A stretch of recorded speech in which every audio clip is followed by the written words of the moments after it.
Greetings, this is Bonnie Duncan. I'm back with my testimony now concerning my beautiful forever daughter. We've had her 10 years exactly this month. She is a wonderful, beautiful, whole, complete person unto herself. But she, in our society and with our labels, is under the label of high-functioning autism. Autism, to me, is simply autism. And artistic is my daughter. She is a gift. Well, in that gift, I have noticed that she is much more focused since she's been on Laminine. She has, her interests are perked, and she wants to stay with the interest. Swimming, for instance, is one of her passions.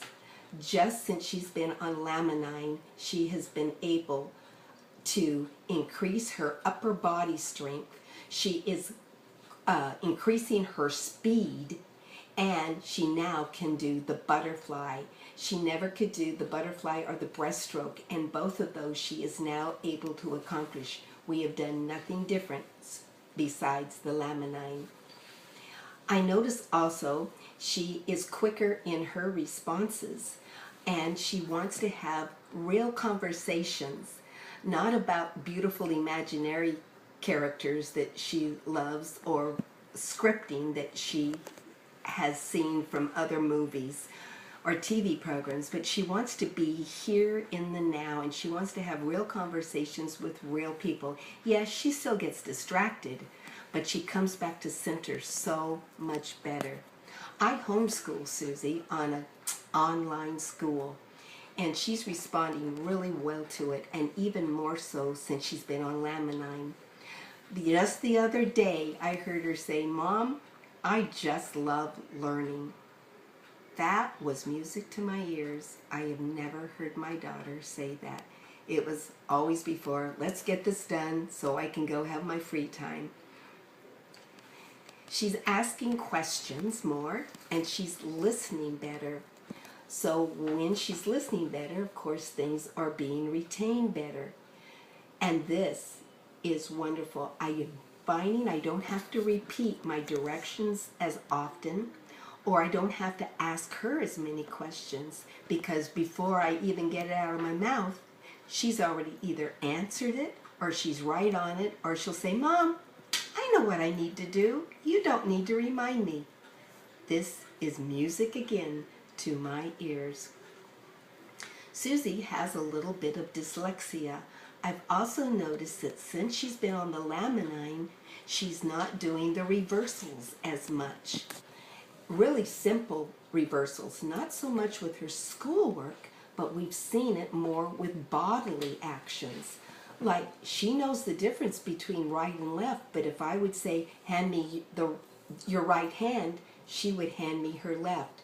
Those reversals are dissipating away, and she is so much more precise, and she is so happy about it. Another thing in the language we've noticed with children that have autism, pronouns, it's really, really easy for them to get those mixed up. And just the other day, she said, "Mom, I'm using my pronoun I better and more often, aren't I?" I've never heard my daughter ever say anything like that.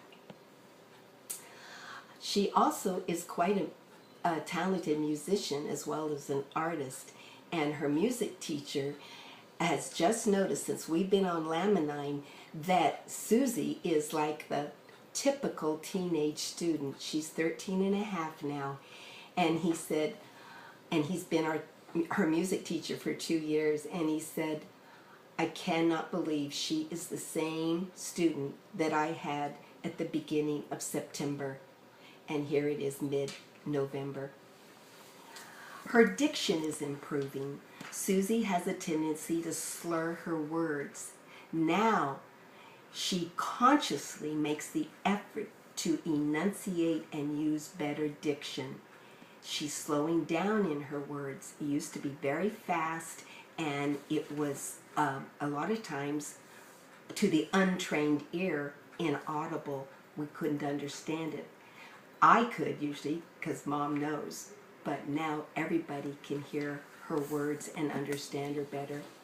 I've noticed that Susie's eyes are brighter, and when she looks at me, she's totally in her body. Sure, she still goes off into her imaginary rabbit hole, but now the beautiful thing is it's easier to bring her back. Just soft reminders, and she's back on track. It used to be traumatic. Drama queen would come out all over the place, and she would fight it because it's a really nice place to be, and she didn't want to leave it. But now I just, with a gentle reminder, first things first, Susie, and she'll go, oh, you're right, Mom, I'll think about that later. Her sleep is improving. She's been a good sleeper, but her mind wouldn't turn off. So I used to give her some melatonin. I don't give her any melatonin anymore, and she's sleeping really, really soundly, and in fact, more relaxed. She wakes up more relaxed, more rested, and in a happier mood, instead of, being a grump like a lot of times she would wake up, for whatever reason. The maturation that I mentioned, we're really seeing, and she's owning herself. This is huge for a child with the label of autism to own themselves. And she's so much quicker to know when, ooh, I've stepped over the line. Please accept my apology, Mom. She doesn't stretch the limits so much. She comes right back into center much better. Her skin also, she had a few pimples that kind of popped out at first, more than a few, and now her skin is just becoming really clear and clean. And for a teenager, let me tell you, for the self-concept, this is a big plus. Suzie has a lot of anxieties, and those are decreasing. She also is able to do her own self-talk and her self-assurance much better than she used to. She has more confidence, and she isn't letting that old fear, false evidence appearing real, to come and haunt her like she used to. This is like, tears of joy for Mom and Dad. She doesn't get stuck so much, and she's, as I mentioned, she's quicker to recover. And this, again, is just a beautiful thing. People are noticing, besides her music teacher, that she has just matured and grown and become. And she is now at 13 and a half in our church choir and singing up there with everyone else, as proud as could be. So thank you for tuning in to my testimony about my daughter Suzie. Namaste.